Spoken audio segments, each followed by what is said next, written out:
What's going on, y'all? Welcome to an episode of Book Club, where I talk about some books that I've read, things that I've taken from them that I've applied to my life that maybe can apply to yours. First episode, we're talking about Can't Hurt Me by David Goggins. If you don't know who David Goggins is, let me give you a short intro. They don't know me, son. Get it. 18. They don't know me, son. Get it. 19. They don't know me, son. Comment in particular, it stated, be careful who you listen to. You're right. Be careful who you listen to. That very motherfucker you listen to might just keep you on your fucking ass your entire life. So, a little bit about David Goggins. He's an ex-Navy SEAL, retired military veteran, motivational speaker, and now author. I mean, this book has been out for a while, but he's just done a lot of things with his life. And this is the first installment of him talking about how he changed his life and how he's made himself into a beacon, an icon of mental toughness, changing your life around and things like that. The book is called Can't Hurt Me, and it's called that because he developed a mindset of where he couldn't be hurt. There was nothing that could phase him or change him or alter the state of mind that he was in that moment in time. And that's kind of the overall theme of the book. He tells you about his life and things that have kind of happened and how these things have shaped him to be who he is today. But let me dive a little bit deeper. See, because you don't just change your mindset like that. It doesn't just happen overnight. Like I said, he's went through a lot of adversity in his life to be where he's at today. And I mean, it all started when he decided that he wanted to become a SEAL. And this is when he was 300, almost 300 pounds. I think he weighed in at his heaviest at like 297 or whatever. But he was going around to recruiters in whatever city that he was in, and he was asking them to give him a chance to go on to train and be a SEAL and everything. And everybody was saying no. Fast forward, he meets one recruiter, the last recruiter that he ever talked to. The recruiter's like, yes, but you need to fulfill all these requirements. You need to get down to X weight. You need to run your mile the next time, all these things. And he had to drop like 100 pounds, and I believe it was like 3 to 4 months or something like that, like something crazy. But that was where his journey started. And his first day running, he went out, ran half a mile, and that was it. Ran that half mile, went back to the house, drank a chocolate shake, and sat on his couch crying because he's like, how the hell am I going to do this? In order to be a SEAL, you have to pass physical tests and a mental test. And I mean like a physical written test, right?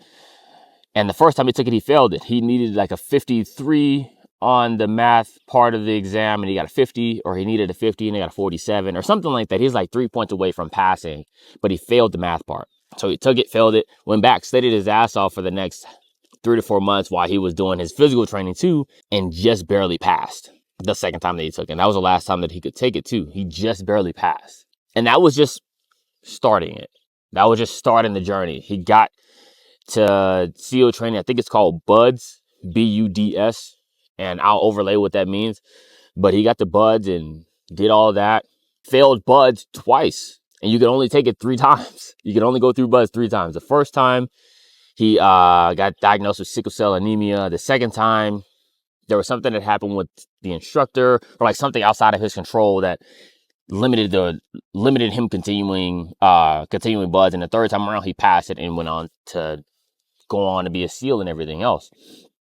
But just these little bits of adversity in his life prompted him to change his mindset about stuff.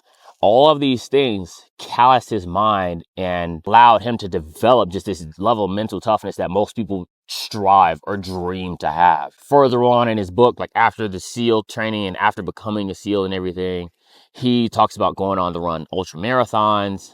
He wanted to run this marathon or this ultra for a charity. And he reaches out to the guy that runs the charity like, hey, I'd really love it if you give me an opportunity to run, this and that. And the guy's like, you've done nothing in the ultra world. I don't care about your SEAL ranking and all that kind of stuff. Show me what you can do here, and then maybe we could talk. Dude goes to run an ultra marathon, 100-mile race, untrained. Like, doesn't go to train for it or anything else, but he just willed himself through the race.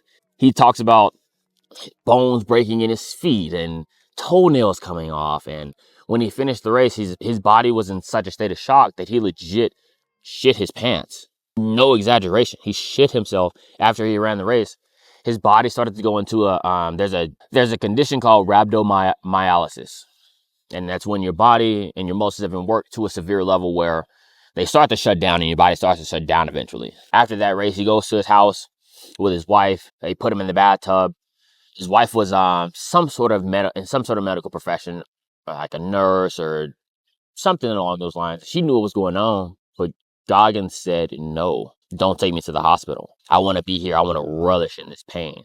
But now I want to tell you about how it's impacted me and how all of that has kind of changed how I view myself. The biggest takeaway that I have from this book is that I and most people, all people, are capable of more than you think you are. Goggins has this rule. It's called the 40% rule. The 40% rule, in essence, means that when you feel like you can't go anymore, when you feel like your body's ready to give out on you, when you feel like you're ready to quit, or whatever it is, when you feel like you've hit that point where you can't go any further, you're only 40% of the way there. And you have 60% more that you have, 60% more capability that you have than you think you do.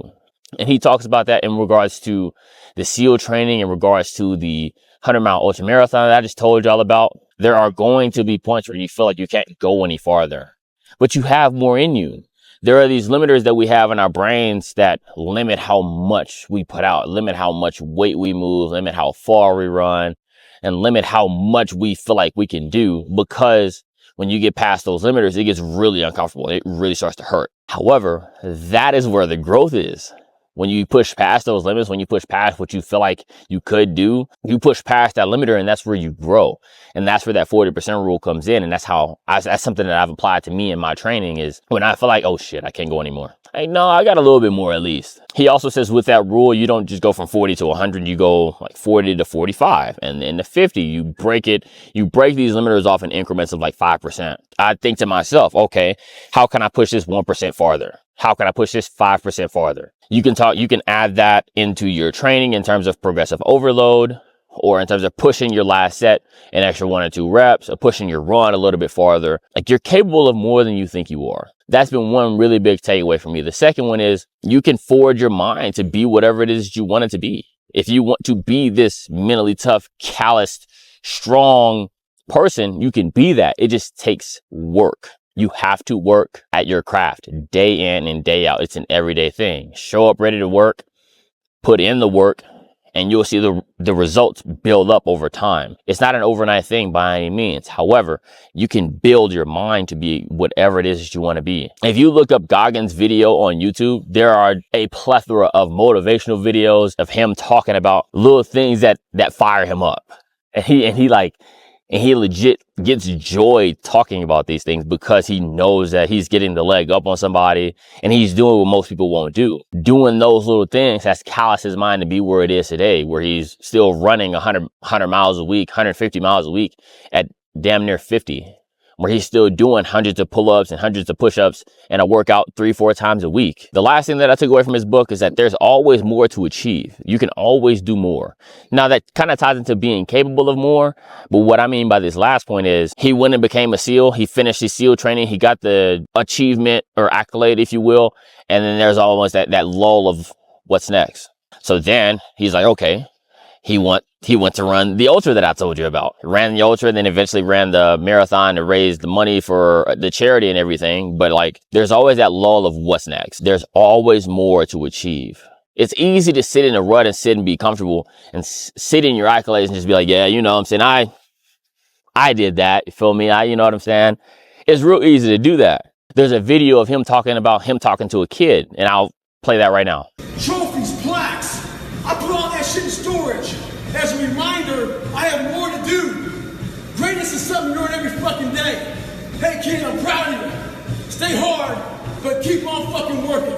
There's always more to achieve. There's a what next. Life doesn't stop when you get that achievement. It's what next? What accolade are you chasing next? You're capable of more. So, man, overall, it's an amazing read. It's not a read that's hard to understand. He's not using these large SAT level eloquent words and all these kinds of things. He writes it as if he's talking to you, as if he's talking to a person. And the way that he ties his stories into what he's trying to talk about, he does that in a way that makes a lot of sense. Everything just makes sense. It's easy to read. It's easy to digest.